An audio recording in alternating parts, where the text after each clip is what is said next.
बकरी चराने वाले ने पास की यूपीएससी परीक्षा, पहले प्रयास में ही मिली सफलता, जानिए बेरूदेव की सक्सेस स्टोरी।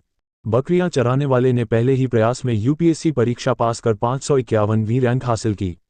गरीबी और संघर्ष के बावजूद उनकी यह सफलता लाखों युवाओं के लिए प्रेरणा है। बेरूदेव, तू पास हो गया, तू पास हो गया, तेरी यूपीएससी में 551वीं रैंक आई है, तू अफसर बन गया। जब ये शब्द बेरूदेव सिद्धाप्पा ढोने ने अपने कानों से सुने, उनकी आंखों में आंसू छलक पड़े। ये सिर्फ एक रिजल्ट नहीं था, बल्कि वर्षों के संघर्ष, त्याग और मेहनत का फल था।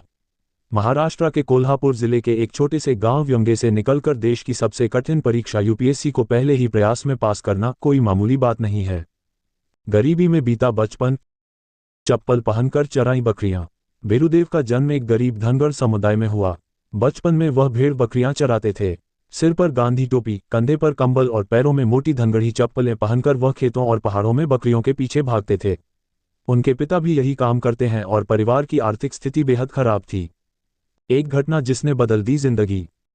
एक दिन बेरूदेव का मोबाइल फोन खो गया। जब वह पुलिस स्टेशन में शिकायत करने गए तो उन्हें तवज्जो नहीं दी गई।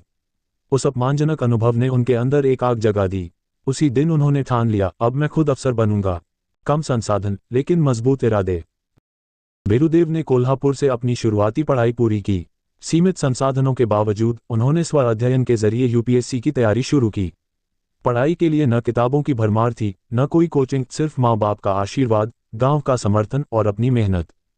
2024 की यूपीएससी सिविल सेवा परीक्षा में बेरूदेव ने 551वीं रैंक हासिल की। ये सफलता उनके पहले ही प्रयास में मिली। अब वे ट्रेनिंग के बाद आईपीएस, इंडियन पुलिस सर्विस या अन्य केंद्रीय सेवा में अफसर बनेंगे। क्या कहता है बेरूदेव का संदेश?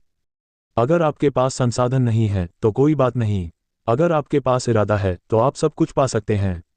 वह युवाओं को यही संदेश देते हैं कि हालात चाहे जैसे भी हों, अगर सपना बड़ा है और मेहनत सच्ची है तो मंजिल जरूर मिलेगी। ये कहानी सिर्फ एक रिजल्ट की नहीं, एक क्रांति की है। बेरूदेव ने यह साबित कर दिया कि सपने ऊंचाई नहीं देखते, सिर्फ हौसलों की उड़ान मांगते हैं। अब वो सिर्फ एक गांव का बेटा नहीं, बल्कि पूरे देश के युवाओं की उम्मीद बन चुका है।